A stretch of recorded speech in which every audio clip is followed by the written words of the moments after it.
Good morning, Malacañang Press Corps. Welcome sa Mindanao Hour, led by Presidential Spokesperson Ernesto Abella. Good morning. Welcome to Mindanao Hour and also Bangon Marawi. For today, we'd like to read a statement from regarding Task Force Bangon Marawi.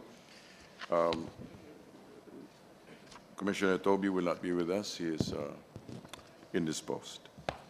Task Force Bangon Marawi supports the call of the ulamas and all local chief executives of Lanao del Sur to condemn violent extremism. This was done in the recent Regional Ulama Conference and signing of fatwa held in Iligan City on the 16th of August 2017. This supports the declaration of war against the ISIS-inspired multi-terror group of all 41 mayors in Lanao del Sur through a manifesto signed on the 12th of August 2017. The 40 towns in one city of the province shall strengthen the civilian security plan of barangays, mobilizing religious leaders with the said declaration. The Task Force Bangon Marawi Operations Center was established at the National Emergency Operations Center with the recent transition from response to early recovery. The Office of Civil Defense manages the Operations Center manned by ground officers assigned from the 9 subcommittees and support groups of the task force. This would ensure direct linkage between relevant agencies and communities in relation to the rehabilitation and recovery efforts of the affected population in Marawi City and other localities. Consultation with various sectors and communities is ongoing to give utmost consideration of the prevailing conditions, culture, and belief systems of our brothers and sisters. We assure the affected population and sectors that their needs shall be addressed in keeping with the fundamental principle of civil defense and disaster management on inclusivity, engaging the whole of Filipino society. But the operative word here is the fatwa. Also today, the 18th of August, day 88 of the rebellion in Marawi, as of last night, 7 p.m., enemies killed 573 or plus 4, civilians killed, no change, firearms recovered 635 or plus 5, civilians rescued, no change, 1,728. Buildings cleared as of 17th of August, 32, yesterday, 12. Improvised explosive devices, IEDs, 8, unexploded ordnance recovered 16. Killed in action, 128. Yesterday, for Marawi casualties, there are now 10,671,703.23 centavos. Disbursements, 68 million for Philippine Army killed in action beneficiaries and 22 million for PN, PMC, KIA beneficiaries. For Marawi IDPs, there's 938, 695.21. We now defer to General Padilla. Thank you very much, sir. May I discuss 3 items with you this morning? And these are all very good news, with a little bit on the sad side later on. And I will be concentrating on 3 roads that we're working on. This is the road to normalcy, the road to peace, and the road to victory and liberation of the city. On the first aspect, the positive developments on the road to normalcy. One was already mentioned by Secretary Abella a while ago, which is about the support of our LGUs, which I'll just discuss later on just the same. But the first one is the initial news about the 22nd of August 2017 opening of MSU. Jointly working with the LGU and the MSU community, the AFP and the Philippine National Police are now busy helping prepare the whole campus and its environs, as well as residents around the area, for the return back to normal of MSU, and we will be facilitating and providing transportation for 800 Balik Eskwela students of MSU from the current areas they are now in Iligan and vicinity, back to MSU itself. Also, among the most significant landmarks in Marawi, the Amay Pakpak Hospital, built in the early century, continues to operate normally, serving all its constituents and some of our soldiers, even at the heat of the battle.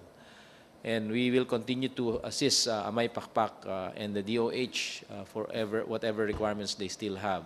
We would like to hail the heroes of Amay Pakpak Hospital for the sacrifices that they are also doing on behalf of all the residents of Marawi and our soldiers who also come to their hospital for treatment. May we also pass on our acknowledgement and gratitude to Secretary Obial and the DOH team of the province and the national level for the provision and facilitation of more than 17,000 vaccines for flu and pneumonia that were provided for our soldiers who are engaged in the main battle area and those supporting them. The amount is worth more than 100 million, we were informed, and we are very grateful because it has increased the resiliency and ability to fight infection of our soldiers who are in the battlefield. May I also happily convey that areas around Lanao Lake and other nearby municipalities that are far from the main battle area are slowly getting back to normal. Together with the LGU, the AFP, and the Philippine National Police are hand in hand in working to expedite this and working to provide additional assistance for the returning residents in all these areas. On the second aspect of our positive steps on the road to peace, as was discussed earlier, there were 41 mayors from various LGUs who have signed a manifesto declaring war against the local terrorists and condemning the Daesh-inspired rebel Maute group for their violent extremist activities. The declaration of support by all the religious leaders of Marawi and Lanao province for the two fatwas that were issued is also most welcome, because these two fatwas from the MILF and the ARMM Grand Mufti and the Darul Ifta are very critical ingredients in our program to fight and prevent the spread of violent extremism and radicalism.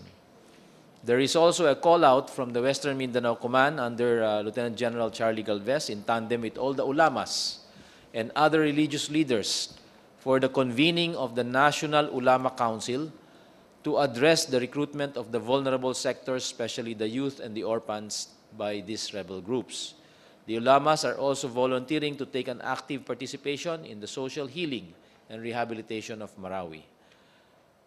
The Commander, Western Mindanao Command, General Galvez, is also regularly meeting with all LGUs and other local executives, as well as the leadership of the Sultanate of Marawi, to draw up plans for the security of the city and the province against radicalism and violent extremism to facilitate its immediate return to normalcy. These are also programs and efforts that we are doing along with all these sectors to inoculate our communities against the spread of radicalism and violent extremism. On the third aspect, our current updates on the military operations, our road to victory and the liberation of the city, I am happy to inform you that military operations in the area is progressing very well. The area of the main battle area has been reduced to just over half a kilometer grid square. Previously, we have been talking about slightly over a kilometer grid square and then a kilometer grid square. Now it's slightly over half a kilometer grid square. So the world of the enemy is getting smaller. The recent validation by our ground commanders also disclosed that we still face about 50 to 60 armed fighters, contrary to previous announcements and assessments that we said they were less than this. But in the recent assessment, by Western Mindanao Command, Lieutenant General Galvez has informed us that their best estimate is that the enemy remains at about 50 to 60, and hostages are believed to be still at 30 plus. The main battle area remains complex with the continued discovery of many IEDs and unexploded ordnance. And this is a part of the continuing challenges that we are facing and continuing to address. But operations, as I have mentioned, are progressing very well, and noting that we have had no one killed in action for the last 8 days. Unfortunately, wounded are still suffered, and we just had 2 soldiers who lost their legs because of tripping into IEDs that were left in a building that they were clearing. That is the sad note of what I have for you this morning. On a final note, we'd like to pass on our acknowledgements and thanks to the local government, from the governor, Governor Adyong and his Vice Governor, Vice Governor Bombit Adyong, to the city executives led by City Mayor Mahul Usman Gandamra and the local crisis committee led by Sia Alonto Adyong for their ardent support and cooperation to our military authorities in the area and our common aspiration of bringing Marawi back to normal in the soonest possible time. And that is all from my end, and thank you. Okay, MPC, from Bangon Marawi questions. First, Joseph. Bangon Marawi? Sir, good morning po. Sir, would you have a copy of the fatwa? Right now, I don't have it. There are 2 fatwas that have already been issued. One was from the MILF, and one that I mentioned is from the ARMM Grand Mufti in the Rulifta. So these are significant developments, and hopefully this will snowball once the National Ulama Council is convened into, it's still a call-out. So hindi pa namin alam kung mag-convene. But we are really encouraging the convening based on the recommendations of the Commander, Western Mindanao Command, General Galvez, and the ulamas in the area. What will it bring, sir? And to maybe in a long-term way, no? I mean, in terms of... From our end, itong role ng ating mga religious leaders at yung pag-convene ng mga grupo ng mga ulama ay napakahalaga upang mailagay sa tamang konteksto ang ginagawa nitong mga rebelde na nasa loob ng Marawi. Dahil ang kanila pong ginagawa ay iniiba po nila ang salaysay at ang ibig sabihin at kahulugan ng pagiging isang Muslim na hindi tama. Dahil ang tunay na diwa ng pagiging Muslim at ng Islam ay kapayapaan. At hindi yun po ang kanilang binibigay na salaysay. At ang ating mga ulama, dahil nauunawaan po ito, ang pagsasagawa po nila ng fatwa ay isang mahalagang hakbang sa pagpapaliwanag at pagtatama ng mga kasinungalingang nanggagaling po sa mga rebelde. Thank you, sir. Okay, Hannah Sancho? Hi, sir. Good morning. Sir, panawagan po ng mga Muslim scholars na itigil po yung airstrike sa Marawi City dahil nasasira pa po yung damage to properties and lives po yung sinasabi nilang dahilan. At since sinabi niyo na paliit na po yung mundo ng mga militante, is there a need pa po na ipagpatuloy po yung airstrike? Kami po ay patuloy na humihingi ng kanilang unawa sa ating ginagawang operasyon. Lahat po tayo nais nating matapos ito. Pero ang pagsasagawa po ng pagbobomba o ng airstrike sa ilang mga lugar dyan ay kinakailangan pa po. Tulad nga ng aking nabanggit, nariyan pa po ang 50 hanggang 60 na mga kalaban na patuloy na nagiging balakid sa pagbabalik sa normal ng Marawi City.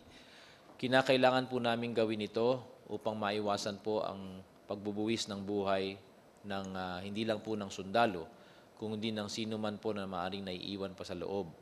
Dahil ang atin pong hangarin ay ma-rescue pa rin ang mga patuloy nilang hinahawakang bihag. At nais naman po naming ibigay ang aming assurance sa lahat ng ating mga residente sa Marawi na hindi po natin iiwanan kayo dahil tutulungan pa rin namin kayo sa pagbabalik sa normal at sa pagsasagawa po ng rehabilitasyon, ng rebuilding at saka ng reconstruction ng buong Marawi. And this is a promise that we support, the promise of the President to make Marawi better. Sir, may isa pang hiling, Secretary Isaac Abella, para po sa inyo. May isa pa pong hiling yung mga ulama. Sinasabi po nila, yung appeal nila kay Pangulong Duterte na mag-appoint po ng Muslim Justice sa Supreme Court po.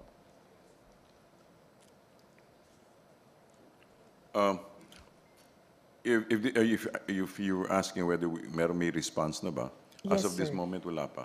We don't have Is any. the President open po kaya na mag-appoint po ng Muslim Justice sa Supreme If Court? the right person is available, yes. Thank you, sir. Okay, thank you, Hannah. Raymond Tinasa, to be followed by JP Bencito. Hi, good morning, gentlemen. General Padilla, sir. Sir, Yes. just to confirm, yung remaining battleground, nandun kasama yung malaking mosque sa Marawi. Hindi ko po batid kung yung isang mosque ay naroon pa. Pero noong mga nakarang araw, yes, ginagamit po nila ang mosque na safe haven. So, it could be considered na this would be the last stronghold na ginagamit ng mga OT, considering the sensitivities of the mosque. Maaari po. Pero may iba tayong pamamaraan para ma-flush out sila sa mga lugar na yan na hindi po sisirain yung lugar. Sir, during the last meeting of the President with the concerned agencies sa Bangon Marawi, sinabi ng NHA na they will start putting up temporary shelters already by September. So could it be safe to assume na by September, clear na yung Marawi? In fact, yung temporary shelters po ay nagsisimula ng gawin. Inaantay lang yung approval ng NHA at maaari as we speak, the approval may have been there. But we have started working with DPWH to prepare the grounds of the relocation area. Kaya nga noong mga nakaraang linggo, ang naging buod po ng report ng ating Task Force Bangon Marawi ay yung early recovery phase, which is, and that part of that is the preparation, the ground preparation of the relocation area. So once NHA has given its approval for the type of temporary shelter, yun po ang gagawin sa mga lugar na yon. Thank you, sir. Okay, JP Bencito. Hi, General Padilla. Good Yes, morning. Jeff. Sir, may we confirm, nakatanggap na po ba tayo ng reports na yung mga ulamas that signed the fatwa, they were being threatened, harassed by the Maute group? May ganitong report na ba tayo natanggap? Wala naman. But we heard this is expected because the rebels are, of course, going to work their way to getting the support of others. And you know their style. Kung hindi nila makuha sa maayos na pakiusapan, dadaanin nila sa padaos-daos na mga violenteng pamamaraan. Sir, may report po yung kasama natin sa Marawi, si Kuya Benji ng DZWB. Sabi, may letter daw po yung mga terorista. If you sign the manifesto, you will be considered a munafik or hypocrite. Sir, anong gagawin nating intervention? It is not for the Maute rebels to decide because they're not religious leaders. The religious leaders are the last voice when it is a matter about their religion, about Islam. Kaya po ang mga ulama ang may roong otoridad upang sagutin yan at hindi yung mga rebelde na nasa loob dahil wala silang karapatan dahil hindi po sila religious leaders. Kaya hindi po dapat paniwalaan yan. Pero sir, anong ginagawa ng militar para protektahan tong mga nakatanggap ng threats? Kaya nga pa kami ay mariing nakikipag-ugnayan sa local government at naghahanda para sa pagsasagawa ng security measures sa buong Marawi at buong Lanao province. And that was part of my report on the aspect of our road to peace and security.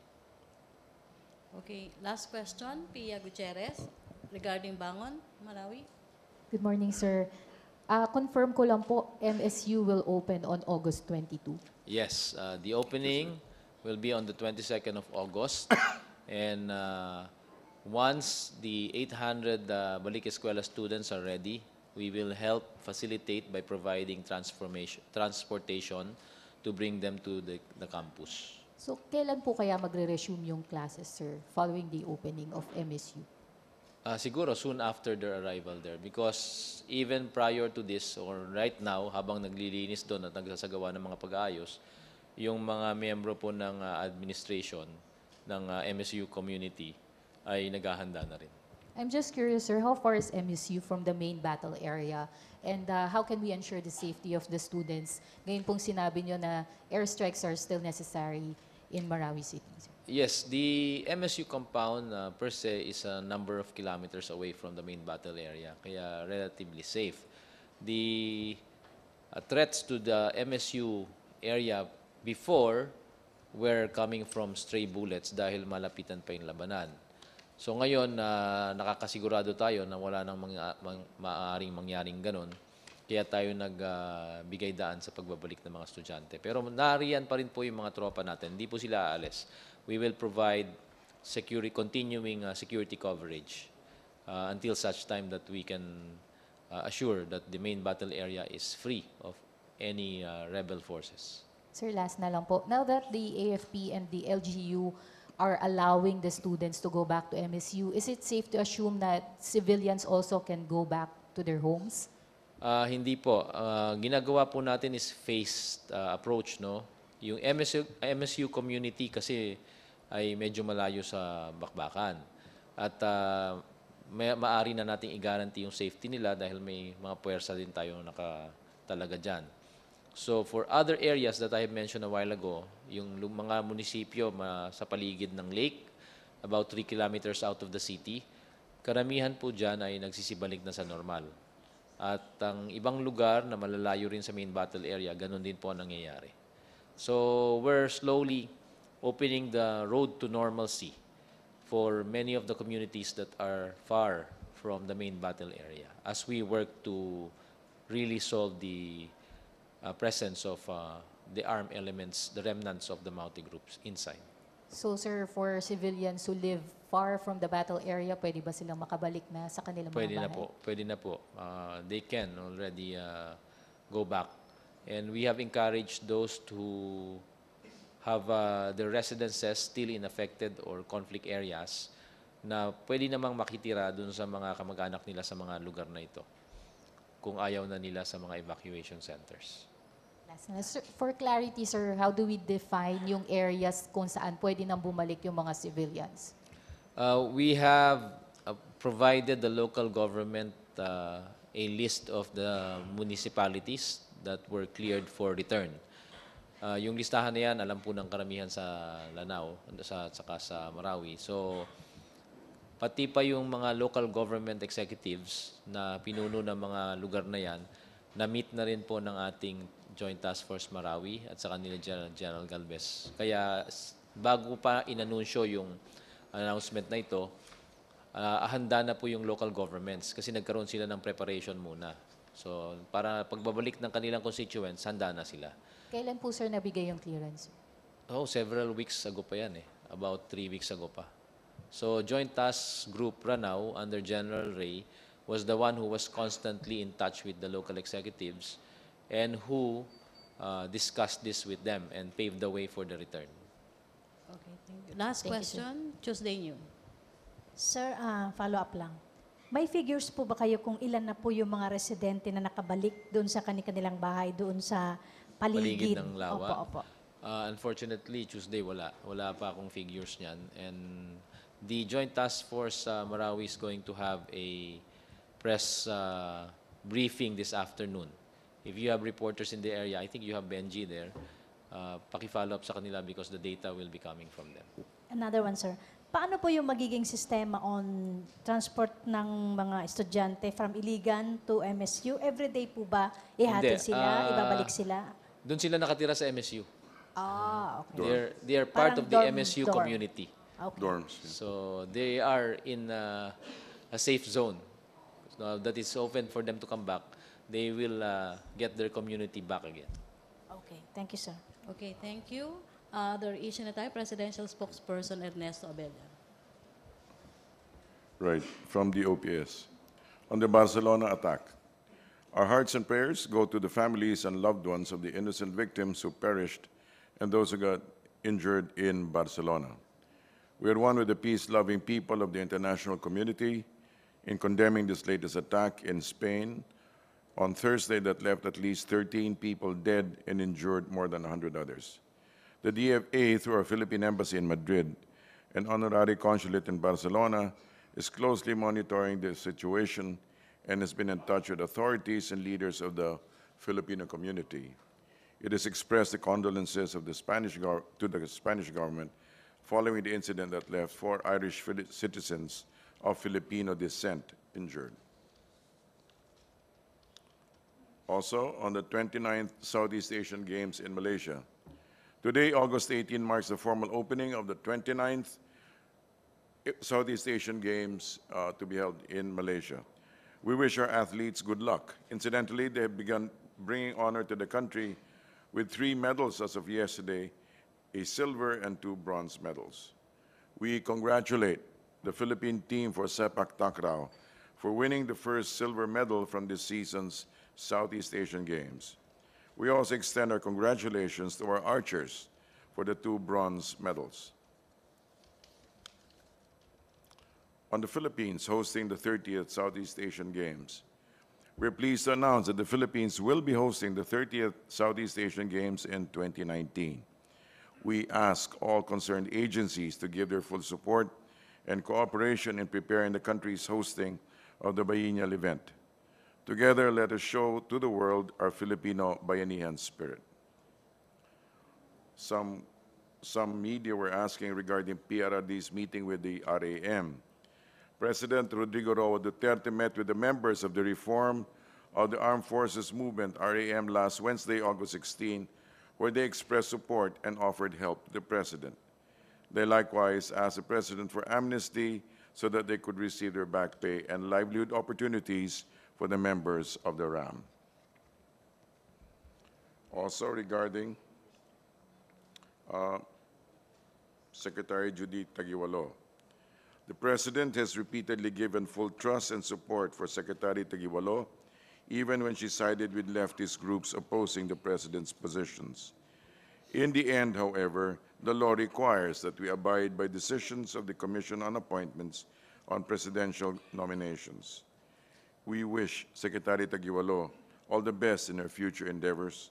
She knows she will always have the President's gratitude and friendship for the time, albeit brief, that they spent together in the service of our people.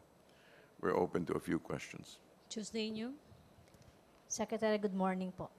Sir, ano ang nagtulak sa ating gobyerno na magbago ang isip doon sa hosting natin ng SEA Games on the 2019? Ano po yung kung Yung SEA babaguhin Games, ba? sir, opo. Yung change of heart, kasi in-announce na po na hindi na tayo mag-host. Ngayon po ay mag-host tayo. Yung regarding the factors that determine the shift, we don't have the details regarding that. However, let us celebrate the fact that we are going to be hosting it. Okay, Maricel, TV5. Hi, sir. Good morning. Yes, ma'am. Sir, meron na po bang napipisil sa Presidente kung sino pwedeng pumalit kay Secretary Taguiwalo? As of now po, wala pa. Walang dumarating sa akin na pangalan at hindi po natin alam. How about OIC, sir? We can confirm that later. Okay. Sir, is there a chance na ma-reappoint si Secretary Taguiwalo sa ibang government agency after her rejection? I don't know if that's possible. I don't know if it's a precedent for that. But I wouldn't be. I don't think it's entirely unthinkable. Mhm. And sir, may sinasabi si Secretary Taguiwalo na there's a rampant corruption in government agencies, and I believe she already brought this up to the President. Ano na po yung actions na ginagawa ng Malacañang tungkol po dito? Ma'am, regarding corruption, that is part of the President's all-government approach, and that is part of his campaign promise to truly address crime, corruption, and illegal drugs. Kasama po yan. Sir, panghuli na lang po, how about the President's meeting with Nikki Prieto? Ano po yung napag-usapan nila? I think there was a turnover on, mainly a donation. Yes. How much was that? think 5 million. Magkano? 5 Well, we million. don't know we can't, So but it was binoculars? mainly a turnover of a donation Donation for Marawi. For No? Marawi affected children, advocacy niya yung area. Alright. Ano, sir, yung, Saka residents. yung dinonate? May we have It's a details? cash amount. It's in Cash check. donation. Oo. So this is different from the donation given naman by Robin Padilla. Iba yun. Iba. Ano ba yun? Okay. Thank you, sir. Tina Mendez? Sir, in relation to the replacement of Secretary Taguiwalo, si ASEC Mocauson conducted his poll survey, Yes. which turned out that VP Lenny Robredo getting 80% para bang votes. The second si Yusek Lauren Badoy, followed by Prieto Teodoro, si Mrs. Nikki Teodoro. How will the palace consider the polls survey of ASEC Moca? I'm sure the president has other ways of measuring a candidate's capability aside from service. Thank you. Does it mean it is not recognizing the polls? It means that the president has a different set of categories. Would the president, do you think, would the president look into VP Lenny as a possible candidate for the SWD? Perhaps there may be conditionalities that may not be too favorable regarding that, but I don't know. It all depends on the president. Other issues? Thank you, sir. Okay, thank you, Tina. Follow-up or follow-up? Other issues? Joseph Moro. Follow-up? Okay, follow-up. So I'd like to pick up on your point. You said that as far as VP Robredo is concerned, there may be conditionalities not too favorable for her to be appointed SWD. For the plain and simple reason that, for example, she has already resigned from the, she's, that particular job is a cabinet level job. And But it's a different post. it's a different post, yeah, I agree with that, but I think the main reason was there were other matters that that's all. There were other So matters. no that- for Lenny, no? Come again? No for Lenny at this No, don't quote me on that. I mean, I'm not saying no for Lenny. I'm just saying that it seems it may be a difficult choice. Okay. Okay, Sir, do you follow-up? think Sorry. that, Secretary, it may not be the pork issue that is maybe detrimental to her confirmation by the CA, but the fact that she may be left-leaning, meaning because the government is kind of shifting its strategy as far as the NDF, CPP, and PA is concerned, it may be best to keep her out of the cabinet than maybe retain her? We cannot speculate regarding that matter, but certainly one reason why the cabinet is a rainbow-colored cabinet, including left-leaning secretaries, was precisely because of the agreement that we could be more cooperative. The left would be more cooperative regarding that matter. But that's one reason why they're part of this. But we cannot speculate on the reason why she was not finally appointed. Sir, this is probably the third, no? Tama ba? Si Asay and then... and of course, you would agree that the president has some sway over Congress. But the president has said again and again that he will not interfere with the process. But this is not a repudiation of his prerogative to appoint whoever he thinks is qualified for the position. Well, he also respects the boundaries between Okay, the three branches of government. Thank you, Joseph. Henry Uri? Other issue? Yes, sir. Good morning, sir. Other Yes, sir. issues, sabi ni VP Lenny Robredo, yung nangyari hong sunod-sunod na pagpatay sa mga drug suspects sa Bulacan at saka sa Manila. Opo. Ang sabi ho niya, yung culture of impunity, matagal na nating sinikwal. And sabi niya, ito ay isang bagay na kailangan mag-express tayo ng outrage. Opo. Hindi naman tayo ganyan hindi tayo ito. Ano po ang reaksyon dito ng Palasyo ng Malacañang? Unang-una po, we understand where the perspective of the president. It's been very clear from the very beginning. This is not a reckless exercise of bloodletting.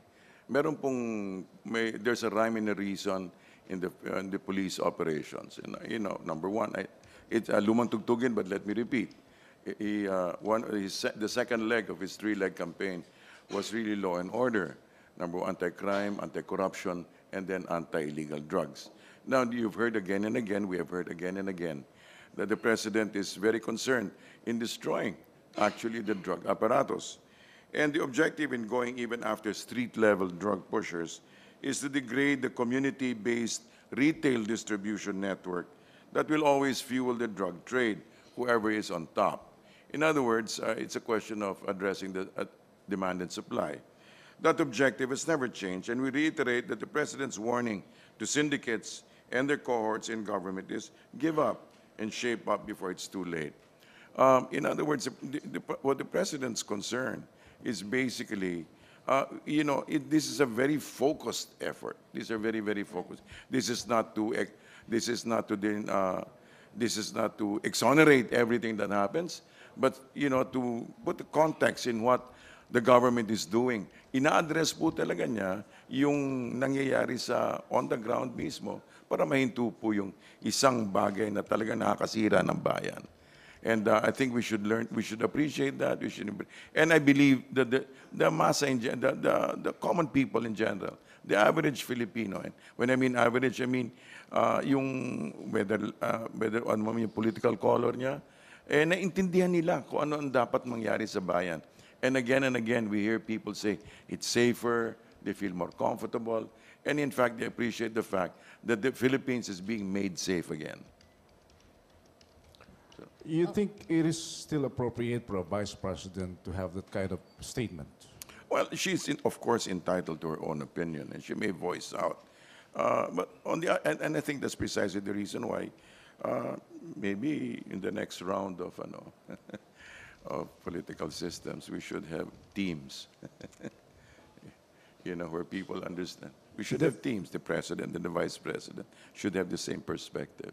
So you're not considering now that she's not a teammate of the president? No, I'm not. I'm just simply saying that perhaps in the next round. In other words, dapat magkaintindihan para hindi naman lumalabas na nagkakaroon tayo ng conflict.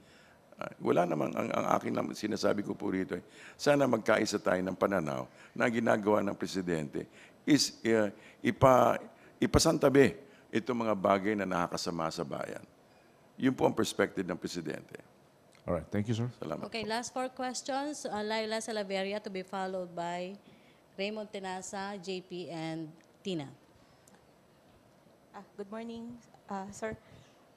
Sir, the massive anti-drug operations in Bulacan were followed by similar operations in Manila and the Kamanava area. Sir, do you see these two operations in Metro Manila as a result of the President's endorsement of the Bulacan operation? I believe, I don't think they're simply acting based on the President's endorsements. They really are taking, it just so happens that they're taking active steps in addressing the drug situation in the Philippines. So, first and foremost, you need to understand that police authorities follow protocols during the conduct of operations. Meron po sila sinusundan. And should there be any breach of protocol, this should be addressed, and the appropriate charges will be made, and those who are responsible will be made answerable to the law. So, ang ano po rito is, I don't think, balikan po natin, hindi po ito, kasi nadidinig lang nag-endorse, no? Ano po talagang kampanya ito ng PNP dahil alam nila yung dapat na ma-address sa bayan. Sir, the massive operations came one after the other. Is this going to be the norm now? Can we expect this? The norm is to address criminality.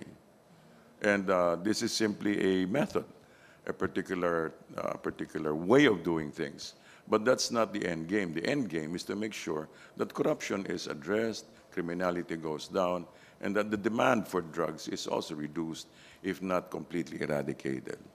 But sir, last na. Do you see nothing questionable or alarming that these operations have led to numerous deaths? I think it's also quite alarming, the fact that what is also equally alarming is that when we did not face these things, that there was violence all over the land. I mean, old women being raped, babies being raped. I mean, I think it's just about time that those who are in government and those who are in a position to do something about it should be able to address these matters and end these matters forcefully. Okay, Raymond Tinasa? Sir, but Bulacan 32, Manila 25, then last night 16 sa Metro Manila. Opo. So, were you surprised? Ang Or alin not, po? not at all? Hindi po sasabihin, I don't think that's the question is whether I'm surprised or not. We're simply saying that we understand that and of course this will be addressed by the PNP themselves. No? But from our perspective, we are the police are taking their own steps in addressing that issue of making sure that the demand for illegal drugs be reduced. So, last point. Opo. Was the president serious when he mentioned that the drug list, the updated one, will become death certificates soon? I think the president really speaks rather forcefully, and but his seriousness, but he definitely what we can be assured of is his intention to make sure that the nation is safe. Thank you, sir. Salamat Okay. po. Last 4 questions, Rosalie Cos. Hi, sir.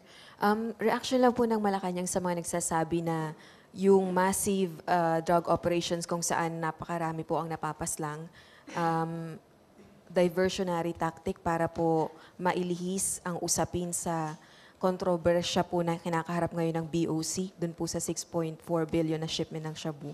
I think that's being very cynical. You know, magkaiba po mga issue yon. Magkaiba mga issue yon. There are two separate issues, and I believe that's such a cynical way of looking at things. Opo, sir, pero kahapon sinabi ng Pangulo na ang BOC is corrupt to the core and 3 times po nag-submit ng parang resignation letter si BOC Commissioner Faeldon. Pero ano ang concrete action? Umpisa pa lang ng panunungkulan ni Faeldon, hindi na niya talaga po naharap. Inamin niya na hindi niya kayang solusyonan yung mga katiwalian, pagpapalusot ng droga ng BOC. So, ano po ang concrete action ng pamahalaan regarding po dito? Lalo na po, sige po. Well, so far as we can see, he has retained Faeldon. So I suppose that's part of his concrete action. I think we need to understand that the president operates from his main perspective is integrity, integrity, skill, and skill and other abilities.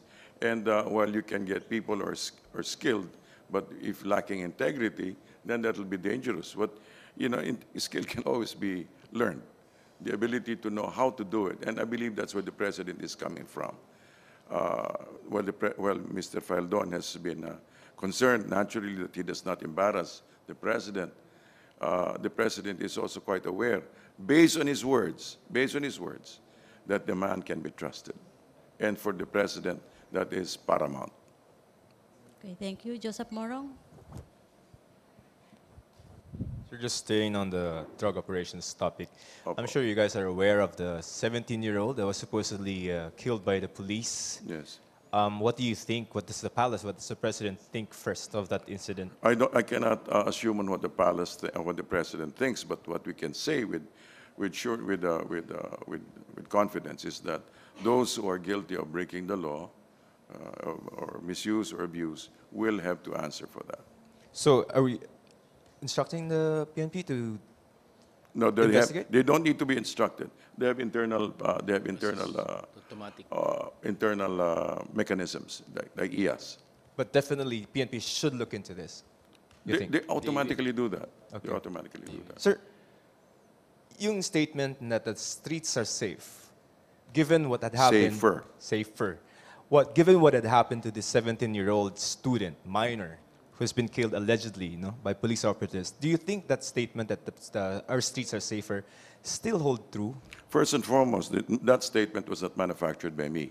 It is feedback of people, who is the general feedback of people. And that incident, happily, I think, is isolated. Isolated. Yes. Okay, thank you, Joseph. Tina? Or Tricia? Sir, just to follow up, Yes, ma'am. aside from the evidence witnesses and CCTV footage said na parang showed that hindi nanlaban ang 17 years old, but the spot police report said na nanlaban siya.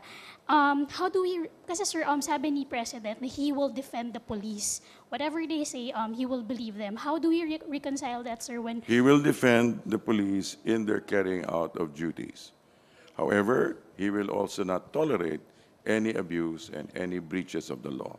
I think that's quite clear. He has said that before. Okay, sige sir, thank you. Okay, JP? Sir, good morning. Yes. On 3 points po sana. Sir, una, yung doon sa SEA Games. Sir, saan natin Sa alin, sa? Sa SEA Games po. SEA Games. Sir, saan natin kukunin yung budget since the palace had earlier said na yung 19 billion sanang allocated for that, hindi na natin gagamitin? Well, if I may quote, freely quote, DBM Secretary, it will not be an unfunded project. You know, I don't know how he's going to do it, but I believe that if we approved it, we're assuming that there will be funds for that. So, gobyerno, sir, yung magfa-fund dun sa SEA Games or private sector? Like I said, hindi ko po alam. Okay, sir. Then, sir, the President recently met with former SND Gibo Chodoro. May details po ba tayo, sir? Regarding that, it was a close-in meeting. Everybody was sent out. Okay. Sir, last na lang po kay General Padilla. Sir, can we confirm reports on the presence of Chinese Navy Coast Guard from August 14 to 15 as claimed by Magdalo Representative Gary Alejano? Yes, we did receive word from the camp of Congressman Alejano regarding the presence of Chinese ships in the area. There have been a lot of fishermen from our side who have been fishing in our waters over there. And I think the bone of contention was regarding the presence of some of our fishermen in some of those areas. Kaya nandun din yung mga Chinese. Now, this is a matter now being addressed. I cannot confirm how many ships were there because I have not seen the report yet. But we will work to clarify all of these things, and there is a mechanism that is built in our current relationship, which is called the bilateral consultative mechanism that has already been initiated before. So it would be best to ask the Department of Foreign Affairs kung ano na nangyari dito sa mechanism na to kasi doon dapat natin idadaan lahat yon.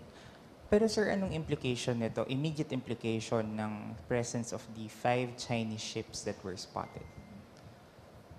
Yung ating sightings at saka yung report na tinatanong nyo kung confirm ba ito, tulad na sabi ko, we have sent word to the Western Command to check this out and to ensure that our fishermen, kung nandun pa sila, are well and protected. Now, we will file our ongoing and continuing protest for any of these movements, and the Foreign Affairs Department will see to that. Follow-up lang, mag-file tayo ng note verbal? No, we file diplomatic protest whenever we have sightings close to our areas, Okay, final? especially this one.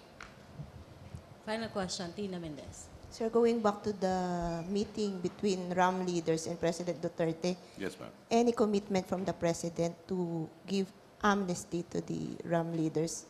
I believe he viewed it with positively. I don't know the exact action that he will take, but the fact that he met with them shows that he is quite open to their requests. To General Padilla, what's the stand of the AFP on this? Can you please refresh our memories kung ilan yung na-pardon and how many are involved? Hindi ko na po kabisado lahat ng mga statistics kasi matagal na po yung sa issue ng RAM. Ang hinahabol lang ho yata dito ng mga ilan na hindi nabigyan ng amnesty at na pardon ay yung kanilang mga gratuities, yung kanilang mga benefits. So, being of advanced age, of course, many of them will have requirements for health and support for their medicines. So, besides the offer of assistance to the government that they can still contribute, yun din po yung pakayata para makuha po yung mga benefits na to. But exact numbers, I don't have that. I'm sorry right now. I will have to come back to you and find out. Okay, thank you, Brigadier General Restituto Padilla. Thank you, Presidential Spokesperson Ernesto Abella. Back to our main studio sa Radyo Pilipinas and PTV.